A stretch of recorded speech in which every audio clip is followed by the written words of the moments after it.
desarrollo del sistema osteoarticular, pues deriva de las tres hojas germinativas, ¿no? Como ya sabemos, a partir de la tercera semana de gestación empieza a generarse las tres hojas germinativas, los cuales son el ectodermo, el mesodermo y el endodermo, ¿no? Dentro de esas tres hojas germinativas, pues se van desarrollando lo que es el sistema de los tejidos óseos, ¿no? Siguiente, por favor. Bueno, anatómicamente, pues en una persona adulta, pues tenemos diferentes clasificaciones, ¿no? Uno, la que es el esqueleto axial, el esqueleto apendicular y el esqueleto de los miembros superiores. ¿En qué momento voy a comer? El esqueleto axial está relacionado con los huesos del cráneo, huesos de la columna vertebral, los arcos costales y el esternón, ¿no? Y dentro de los esqueletos apendiculares, esto está relacionado netamente en los miembros superiores y en los miembros inferiores. Ya dentro de ello podemos ver a nivel de los miembros superiores los huesos de la escápula, el húmero, el radio, el cúbito, y además los huesos del carpo, el metacarpo y los falanges, ¿no? Dentro de los esqueletos de los miembros superiores, pues tenemos estos huesos, ¿no? Y además, dentro de los falanges se pueden clasificar como falanges proximales y falanges medios y falanges distales, los huesos más distales, ¿no? O los huesos pequeños que se encuentran en las puntas de los dedos de la mano. Siguiente, por favor. Bueno, el origen de estas estructuras óseas derivan del mesodermo paraaxial, de las crestas neurales, de la hoja somática del mesodermo lateral y de algunas células mesenquimatosas. Siguiente, por favor. Bueno, dentro de ello se puede clasificar en dos partes, ¿no? En la formación de las hojas germinativas, uno que es las estructuras ventromedial y la otra que es el dorsomedial, perdón. En el ventromedial se encuentran los dermatomas, ¿no? Las dermatomas que se originan a partir de los somitos. Y la otra estructura que se encuentra los esclerotomas, ¿no? Y justamente no funciona pero dentro de las esclerotomas pues se van a ir a formar algunas estructuras de la parte superficial del cuerpo humano, y de las estructuras dorsomediales se van a formar la que es los dermatomiotomas. Dentro de esto, además, se divide en dos estructuras que son el dermatomas y el miotomas. Los dermatomas van a originar a la que es la dermis, la hipodermis y la epidermis, ¿no? Y de los miotomas se van a formar el tejido muscular. Y además, los somitos se van a ir a clasificar, ¿no? De la parte cefálica del tubo neural van a ir a formar algunos somitómeros que van a originar los huesos propios del cráneo, ¿no? Y en la parte caudal pues van a ir a formarse los somitos y van a dar origen a la parte caudal, como ser el sacro y los coxis. Siguiente, por favor. Ya entonces, a partir de las 4 semanas, pues en el desarrollo embrionario se van a diferenciar netamente las células del tejido óseo. a partir de los genes, ¿no?, que lo van a involucrar en el desarrollo, que son el factor de crecimiento fibroblástico alfa, ¿no? Entonces, estas hormonas o estos genes pues van a estimular el crecimiento de los tejidos óseos. Posteriormente van a estar relacionados con otros genes como el PAX3, el PAX6, ¿no? Bueno, la osificación de los huesos planos dentro del crecimiento óseo normalmente pues es de tipo intramembranoso, ¿ya? Otros huesos también pueden ser como endocondrales. Las endocondrales son huesos especialmente los cartílagos, ¿no? Dentro de ellos están el esternón, otro el pabellón auricular, ¿no? Son estructuras netamente cartilaginosas que se van a ir formando en forma de membranas hialinas, ¿no? O células cartilaginosas de tipo hialino. Además, va a haber otros tipos de osificaciones, ¿no? Dentro de ellos vamos a poder ver los cartílagos de hialino, los fibroblastos, los cartílagos elásticos. Dentro de los cartílagos hialinos vamos a poder observar las articulaciones a nivel de las vértebras, ¿no? Normalmente, pues estas articulaciones son de tipo anfiartrosis, que están articulados a través de ligamentos, ¿no? En el fibro cartilaginoso, pues estos van a ser en la misma forma, ¿no? Se van a encontrar en los discos vertebrales a nivel del cuerpo vertebral, justamente para articularse con las vértebras, ya sea a nivel cefálico o a nivel caudal, ¿no? Siguiente, por favor. Las osificaciones intramembranosas, o también llamadas directas, ¿no? Estos pueden ser de diferentes tipos, ya sea en un hueso largo o en un hueso plano. Pues la osificación empieza a nivel central. En los huesos largos va a iniciarse la osificación a nivel de la diáfisis, y en los huesos planos a nivel central, ¿no? El hueso plano. Entonces, estas osificaciones se dan de diferentes modalidades y tienen una característica específica, ¿no? Por algunas modificaciones en esa región a partir de condensaciones mesenquimatosas, y también por el depósito de mayor cantidad de fósforo y calcio. Dentro de ellos, pues también van a modificarse, ¿no? La formación del tubo medular para formar la médula ósea, ¿no? En este caso, pues es bien importante el desarrollo de la médula ósea en los huesos largos para la formación de la hematopoiesis, ¿no? Los huesos largos normalmente son órganos principales, ¿no? Para la formación de la hematopoiesis o la generación de glóbulos rojos.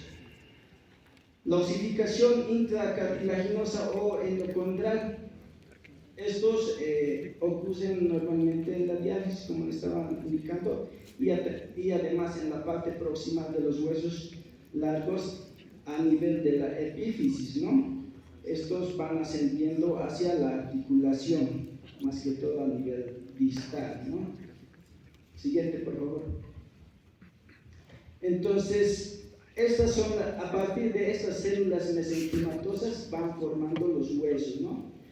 Primeramente son acúmulos o aglomeraciones de células mesenquimatosas. Posteriormente van a ir formando estructuras que van a tener la forma de una estructura alargada, ¿no? Que van a ir a formar los huesos largos. Estas estructuras van a ir diferenciándose en la formación de cartílago. Posteriormente ya empieza a osificarse en algunos huesos en la etapa fetal, ¿no? O prenatal, como llamado, ¿no? Entonces, ¿dónde ocurre la osificación? A nivel de la diálisis, ¿no? Y posteriormente, después de la prenatal a la postnatal, va apareciendo las osificaciones a nivel de la epífisis, ¿ya? Y posteriormente, cuando ya tenemos formado el hueso, específicamente van ya diferenciándose, ¿no? La irrigación de los vasos sanguíneos, van formando las células membranosas a nivel distal o a nivel de la epífisis de los huesos largos, ¿no? Para posteriormente formar los cartílagos hialinos para su articulación con otra estructura. Siguiente, por favor. Bueno, dentro de las articulaciones tenemos los tipos de articulaciones, ¿no? Que son de tipos sinartrosis, anfiartrosis y diartrosis. Los anfiartrosis son huesos planos que tienen una articulación fija, ¿ya? En este caso, los huesos planos de la cabeza, ¿no? Tienen una articulación de tipo dentada que no tiene movilidad, ¿no? En el periodo postnatal, probablemente ustedes cuando ya estén en el internado del nacimiento van a poder evidenciar que estas articulaciones aún todavía tienen movimiento. Ya por eso decimos en el movimiento cuando hay el trabajo de parto prolongado o la madre ha hecho mucho esfuerzo durante el parto o es una madre primigesta, pues estos huesos del cráneo se moldean, o se llama ese tipo de término que manejamos, moldeamiento de cráneo o cabalgamiento del cráneo, es decir, ¿no? Entonces las suturas se cabalgan. Posteriormente, ya después de 2 meses a los 4 meses, estos vuelven a su lugar, ¿no? Pero si esa paciente ha tenido una cesárea, probablemente ese cráneo va a estar intacto, va a estar articulado entre sus estructuras dentadas, ¿no? Dentro de ellos, de las articulaciones sin artrosis, también tenemos los de tipo escamosos, ¿no? ¿Cuáles son esos huesos? Es el hueso temporal, ¿no? El hueso temporal justamente tiene una articulación plana, escamosa con el parietal, ¿no? En este caso, en ambos lados, tanto el lado izquierdo como el lado derecho. Las articulaciones anfiartrósicas, pues tenemos muchas, ¿no? Como ser el esternón, con la clavícula, o los arcos costales con el esternón, con la columna vertebral, ¿no? Son de tipo, o sea, es una articulación de tipo anfiartrosis, ¿no? De anfiartrosis. ¿Por qué se lo dice anfiartrosis? Porque tiene poca movilidad, ¿no? Y las articulaciones, bueno, dentro de esto, pues le dan un ejemplo, ¿no? En su libro guía, justamente a la sínfisis del pubis. La sínfisis del pubis dentro de la caja pélvica, pues justamente está articulado igual por un cartílago fibroso, casi similar a de la articulación de la columna vertebral. Entonces no tiene mucho movimiento. Entonces les da como un claro ejemplo, ¿no? Dentro de las articulaciones sinoviales o diartrósicas tenemos todos los miembros inferiores, miembros superiores, incluso la columna cervical, ¿no? Que tienen movimientos de rotación, extensión, flexión. Y en los miembros superiores, pues es específicamente por la presencia de líquido sinovial, ¿no? Dentro de las articulaciones de los miembros superiores a nivel de la articulación acromio-clavicular, bueno, acromio-humeral, está formado por distintos tipos de ligamentos, ¿no? Ligamentos articulares, y dentro de de esa caja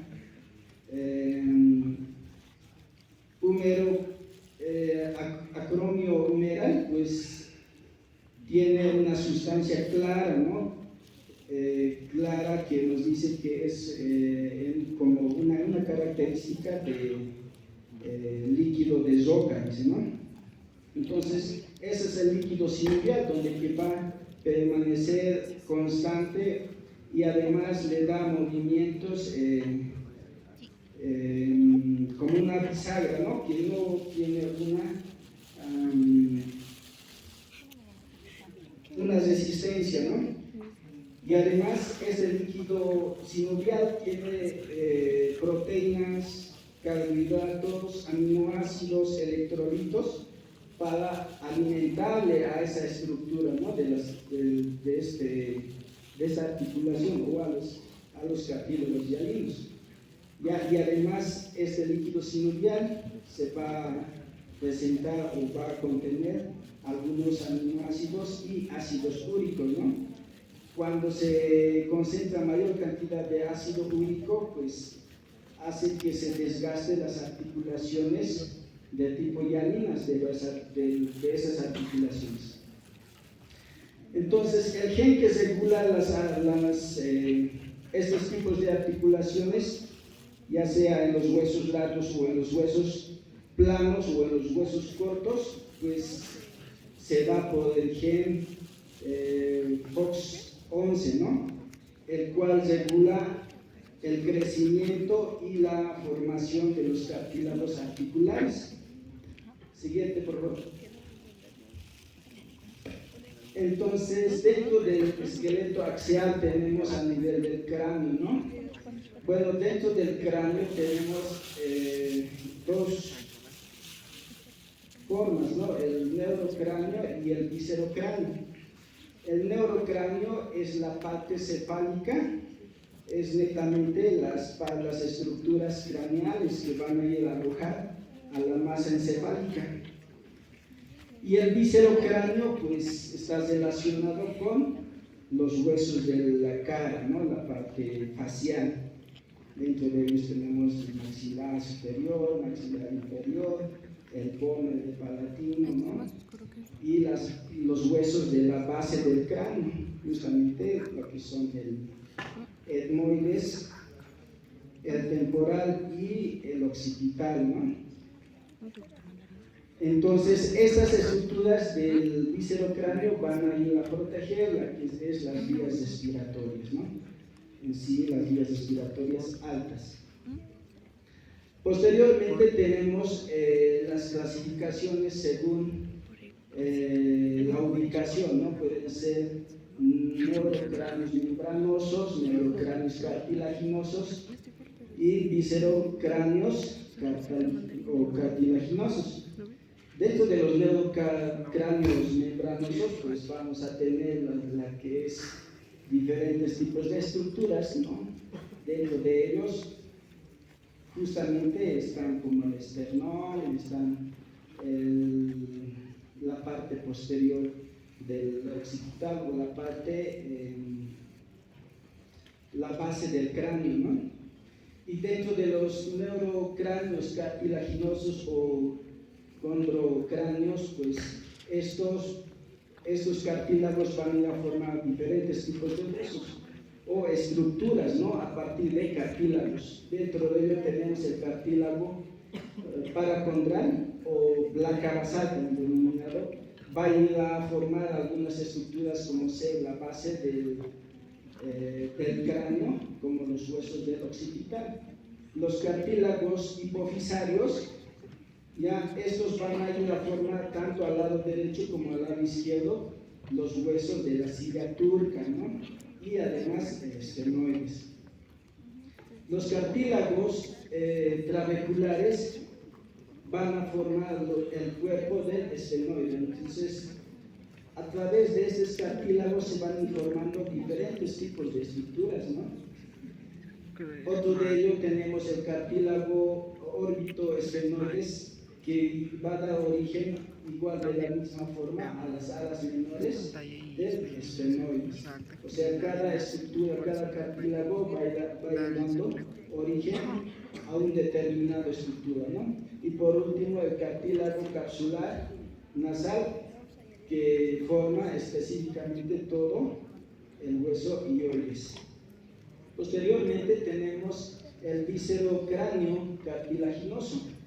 Ya, estos van a ir a formar a partir del primer arco faringeo, los que son también denominados los cartílagos de Meckel, van a ir a formar los huesos del oído medio, específicamente el martillo, el yunque, y además otras estructuras como ser el ligamento esfenomandibular, el ligamento anterior del martillo, ¿no? El cartílago del segundo arco faríngeo también va a ir a formar los huesos del oído medio, en este caso el estribo, ¿no? Y además de formar el estribo, va a ir a formar la apófisis del hueso temporal y los ligamentos hioideos. El cartílago del tercer, cuarto y sexto arco faríngeo, estos van a ir a fusionarse para ir a formar los cartílagos de la laringe. Siguiente, por favor. Entonces, aquí tenemos las estructuras justamente de la bóveda craneal y a nivel facial, y los huesos del piso del cráneo, ¿no?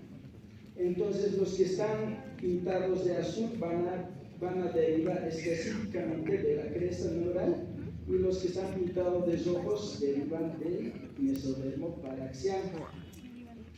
Y el hueso faringe, que son las únicas estructuras que van a formar del mesodermo de la clacaria. Siguiente, por favor.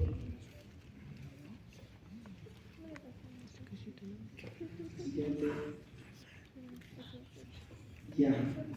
Entonces, como hemos indicado, los huesos del cráneo o de la cara se van a ir formando del segundo arco faringeo, ¿no?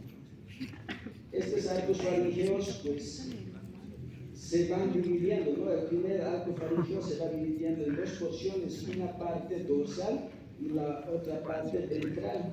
De la parte dorsal va a ir a formar los procesos maxilares, y la parte ventral formará o dará origen a los procesos mandibulares, ¿no? Todo esto pues va formando a través de un cartílago, ¿no? Que son los arcos faringeos. Siguiente, por favor.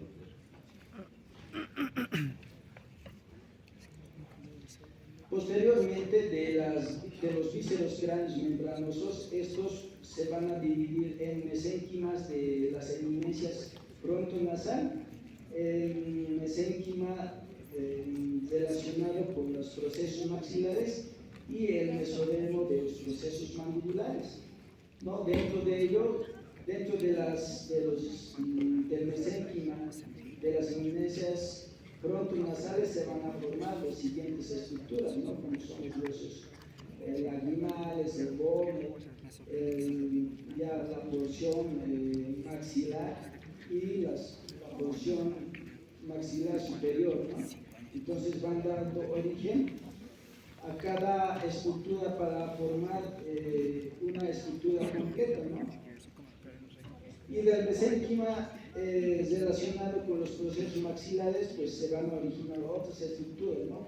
Como por ejemplo, no solamente se van formando de un solo cartílago los tejidos óseos, sino van acumulando, los cartílagos van fusionándose y van formando una estructura.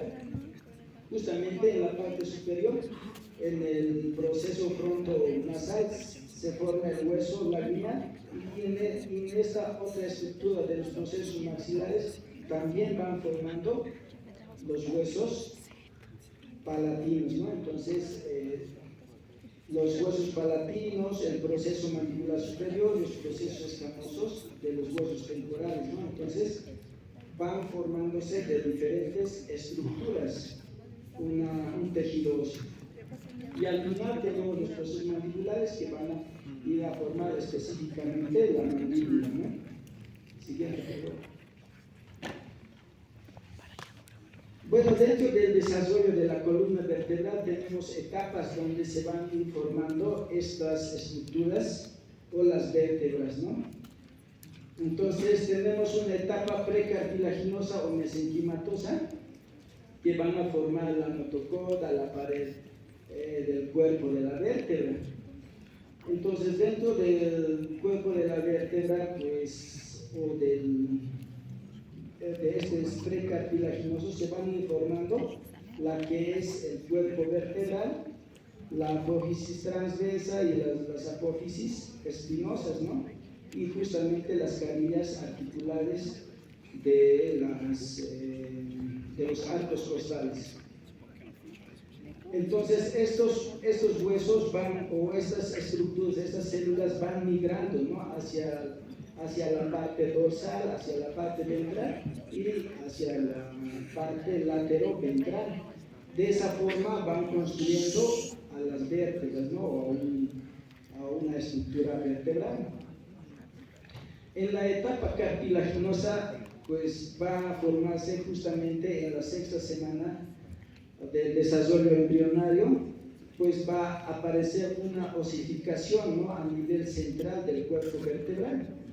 Y posteriormente esta osificación va desarrollándose hacia la parte cefálica y hacia la parte caudal de la vértebra. Ya normalmente dicen que las vértebras van osificándose, van empezando la osificación en el periodo embrionario o en el periodo fetal, posteriormente van a terminar en el periodo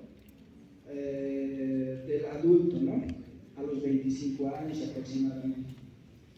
En la etapa ósea del desarrollo vertebral, pues esto justamente empieza a las octavas semanas del desarrollo embrionario, pues la osificación justamente aparece en el 10º vértebra torácica y a la primera vértebra lumbar, ¿no?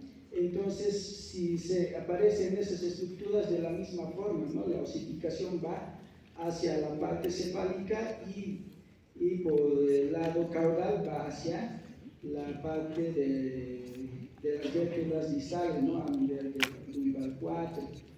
Y en la parte cefálica va subiendo hasta las vértebras tórax, las vértebras del T4 o T2, ¿no? Los centros de osificación primarios siempre son a nivel central, ¿no? Entonces, en los huesos largos hemos dicho que es a nivel de la diálisis, ¿no? Es un centro de osificación primario. Los centros de osificación secundarias es a nivel de la diálisis, ¿no? Entonces, a nivel de las vértebras, pues el centro de osificación es a nivel del cuerpo vertebral. Y la osificación secundaria es cerca a la articulación, ya sea a nivel del cuerpo vertebral cefálica o a nivel del cuerpo vertebral caudal, ¿no? Casi a la aproximación de las articulaciones. Siguiente, por favor. Bueno, entonces tenemos aquí justamente la formación de los huesos, ¿no? O de las células mesenquimatosas que van a ir formando a través de las somitas, ¿no? Entonces aparece justamente a las 4 o 5 semanas de gestación o del periodo embrionario, aparecen las primeras somitas, ¿no? Ya al día 18 a 20 días dice que aparece de 8 somitas aproximadamente, entonces va dándose el tubo neural, ¿no? A través de esas somitas, pues migran esas células mesenquimatosas para formar los arcos vertebrales o los huesos vertebrales, ¿no? Justamente a cada lado, tanto al lado derecho como al lado izquierdo.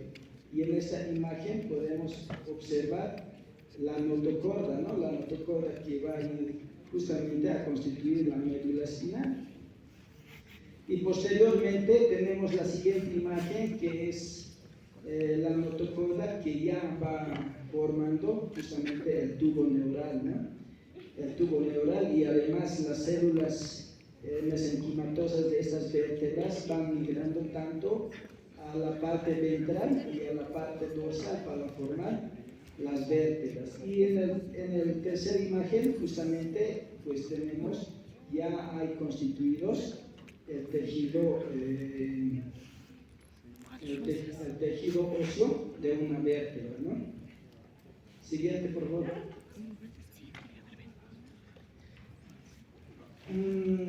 Atrás.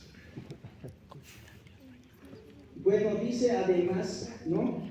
En la parte anterior va a formar, va a haber una aglomeración de células mesenquimatosas longitudinalmente, ¿no? Para formar la que es el esternón, ¿no? A partir de estas células mesenquimatosas que van a formar el manubrio esternal o el manubrio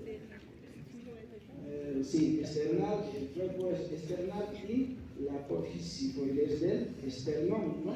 Para posteriormente articularse con los arcos costales, ¿no? Siguiente, por favor. Bueno, dentro de ellos tenemos las malformaciones congénitas, ¿no? En el desarrollo, cuando no se desarrolla o hay una alteración de los genes del FOX11 o del PAX3, pues estos van a alterarse, ¿no? En la formación. Entonces, dentro de ellos, pues tenemos malformaciones de las articulaciones, malformaciones del esqueleto axial y malformaciones del cráneo.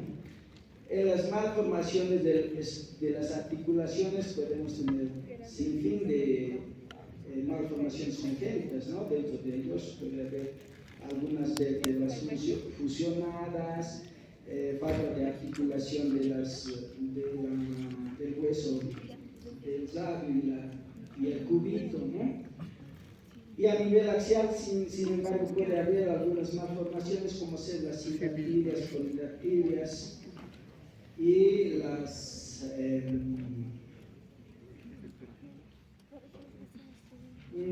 pueden haber los pie equinovaros, pie valgos, ¿no? Y en las malformaciones craneales, pues puede haber una hidrocefalia o microcefalia, ¿no? Y anencefalia, ¿no? ¿Qué es anencefalia? Es la falta de formación del cráneo, ¿no? El cráneo pequeño, ¿no? Entonces la masa cerebral no se desarrolla igual de la misma forma, pues el sistema nervioso o la masa cerebral pues es poco, ¿no? O es cortito o es un poco cantidad de la masa cerebral. Siguiente, por favor. Dentro de las malformaciones articulares podemos tener pues, la que es el acortamiento de radio cúbito, la que les decía, ¿no? Una malformación de esta estructura, pues estos huesos no se articulan adecuadamente y ya hay una luxación radiocubital. Artroglifosis. La artroglifosis es una contractura de las articulaciones, ¿no? En este caso, pues, los tendones de los músculos, pues algunos de ellos están sueltos y el otro sí está bien articulada, entonces son contracturas, ya pueden ser flexionadas o puede haber una textura de hiperextensión. Las luxaciones congénitas de la rodilla, ¿no? Estos pueden ser de 3 tipos, ¿no? Según Fesis la clasifica en 3 tipos, ¿no? Una curvatura de la rodilla, pues ya puede ser en valgo o valgo. ¿Saben, no? ¿Qué es valgo? ¿El varo? ¿Qué es valgo? Valgo es locación de Las rodillas más cerca. Entonces el valgo es cuando la planta del pie se aleja de la línea media, ¿no? Y varo es cuando se acerca, pero sin embargo la articulación de la rodilla se va hacia afuera, ¿no?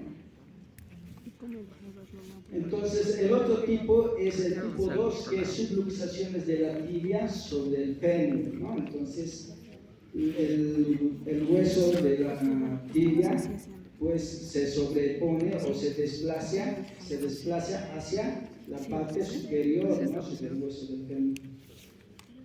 El tipo 3 es la luxación completa de la rodilla, ¿no? Puede estar desplazado hacia ventralmente o hacia la parte externa. Otros tipos de luxaciones congénitas pueden estar la cadera, ¿no? Las malformaciones del acetábulo y el fémur. Bueno, normalmente pues esto no se relaciona con la malformación congénita, sino es que está relacionado con otros factores ambientales, ¿no? Puede ser la posición del feto durante el desarrollo fetal, o bueno, más que todo el desarrollo fetal, ¿no? La posición del feto. Pueden estar relacionados con las madres que están cursando con una diabetes gestacional, ¿no? Pacientes con hipertensión arterial, ¿no? Entonces, en las diabetes, por ejemplo, hay mayor crecimiento del feto, ¿no? Y cuando hay mayor crecimiento del feto, el espacio que ocupa, pues casi no tiene una buena comunidad a nivel del útero, ¿no? Y además el líquido amniótico pues puede estar disminuido, entonces muchas veces hay una mala posición del feto. En estos casos, pues la caja pélvica y el miembro inferior pues no están en una posición adecuada, ¿no? Entonces a eso se denomina luxaciones congénitas. Dentro de ellos pues tenemos, después del nacimiento, tenemos las maniobras, dos tipos de maniobras, ¿no? Donde se pueden valorar: las maniobras de Barlow y las maniobras de Ortolani. Las maniobras de Barlow, pues esta técnica consiste en intentar luxar, ¿no? La cadera. Entonces, en un examen físico, pues le revisas, bueno, haces esta maniobra, ¿no? Al recién nacido, pues, o al nacido de 3 meses, se lo coloca en la camilla y colocas los dedos pulgares y el dedo medio, ¿no? Y con el pulgar agarras en la rodilla y empiezas a empujar hacia atrás. Y muchas veces esta articulación se luxa, ¿no? Hay el signo de Clark.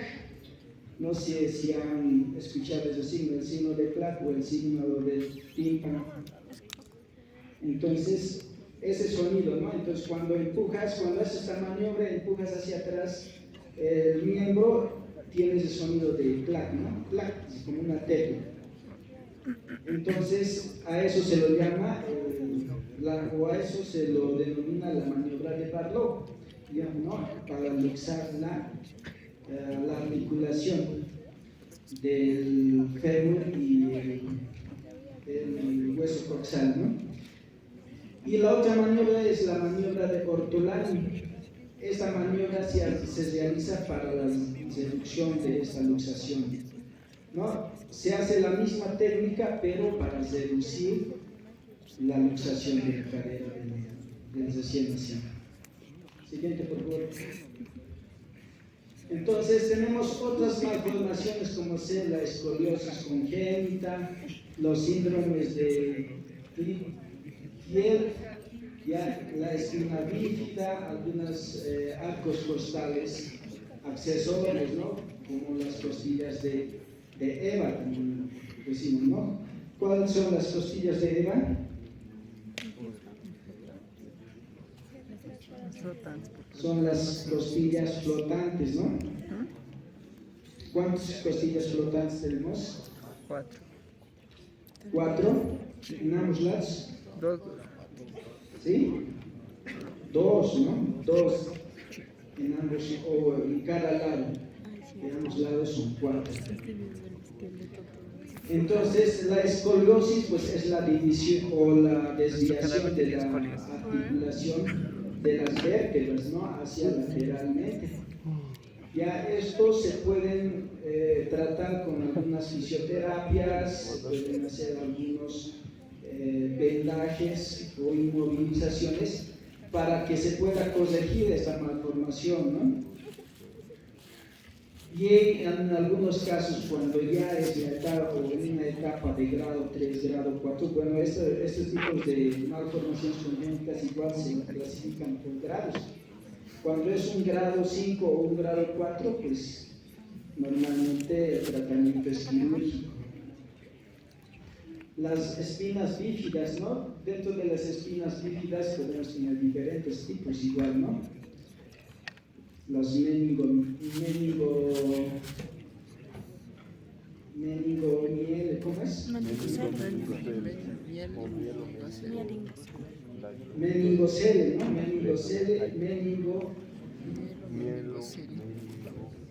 Meningocele y el otro es meningomielocele, ¿no? Entonces los meningoceles pueden ser de tipo ocultos, ¿no? No se pueden evidenciar a simple vista. Ya, entonces con las maniobras se puede identificar estas espinas bífidas, ¿no? Bueno, entonces, y los otros que son meningomielocele, estos ya se pueden evidenciar a simple vista, ¿no? Con la producción del meninge y la médula, ¿no? Y otros tenemos las hendiduras externales, dentro de ellos tenemos el pectus excavatus. ¿Saben qué es pectus excavatus? Hundimiento del esternón, ¿no? Como una excavación, como una eminencia o una concavidad, ¿no? A nivel del esternón. Pectum carinatus, o tórax en pichón, no son el esternón de la misma forma, pues está pronunciado hacia la parte externa, ¿no? Como una estructura cóncavo, ¿no? Siguiente, por favor. Otras malformaciones tenemos como la craniosinostosis, ¿no? La craniosinostosis, escapocefalia, trigonocefalia, brachiocefalia, plaquiocefalia, macrocefalia, acráneo, ¿no? Entonces, ahí tenemos justamente los tipos de malformaciones, los trigonocefalias, ¿no? En forma de triángulo en la cabeza, ¿no? La escapocefalia en forma de rombo, ¿no? Rombo o cuadrado.